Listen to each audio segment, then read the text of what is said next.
Hello everyone, welcome to this video. In this video, we will discuss about the political formation in 18th century.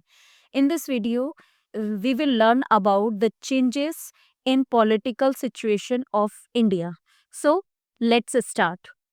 18वीं सदी 18वीं सदी में ये वो समय था जिस समय में भारत की राजनीतिक स्थिति में बहुत ज़्यादा बदलाव हुए और वो भी बहुत ही कम समय में।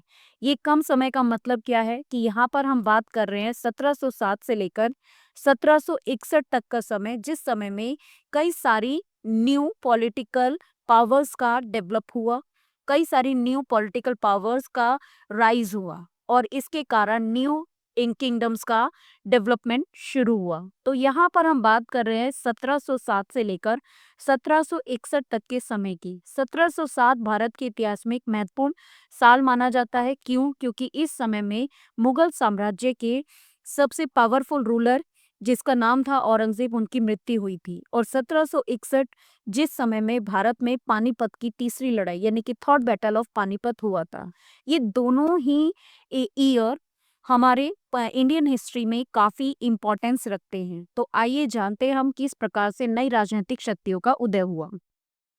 जैसा कि हम जानते हैं, मुगल एम्पायर एक बहुत ही प्रॉस्पेरियस साम्राज्य था। तो आखिरकार ऐसा क्या हुआ कि 17वीं शताब्दी के अंतिम वर्षों में यह साम्राज्य धीरे धीरे पतन की ओर जाने लगा।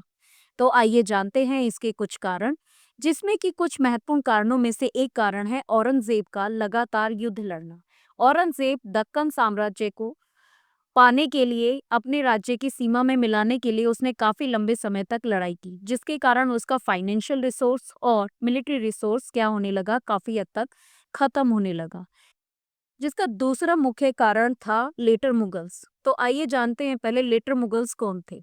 औरंगजेब की मृत्यु के बाद जितने भी मुगल साम्राज्य के शासक हुए, उन सभी को हम लेटर मुगल के नाम से जानते हैं।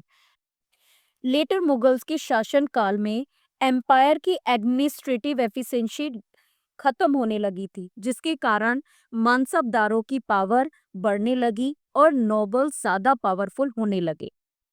तीसरा कारण था वहां के नोबल्स जो सूबेदार के पद पर नियुक्त थे।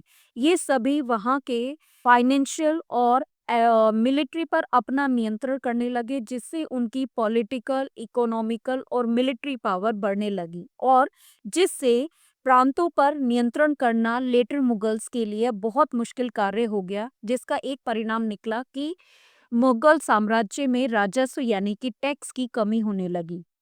चौथा कारण, भारत के अनेक हिस्सों में जमींदार और किसानों का विद्रोह बढ़ने लगा, किसान आंदोलन करने लगे। तो इस प्रकार धीरे धीरे मुगल साम्राज्य की राजनीतिक और आर्थिक स्थिति यानी कि आपकी पॉलिटिकल और इकोनॉमिक सिचुएशन जो है चेंज होने लगी और सत्ता जो है वो प्रोविंशियल सूबेदार्स के हाथों में आने लगी।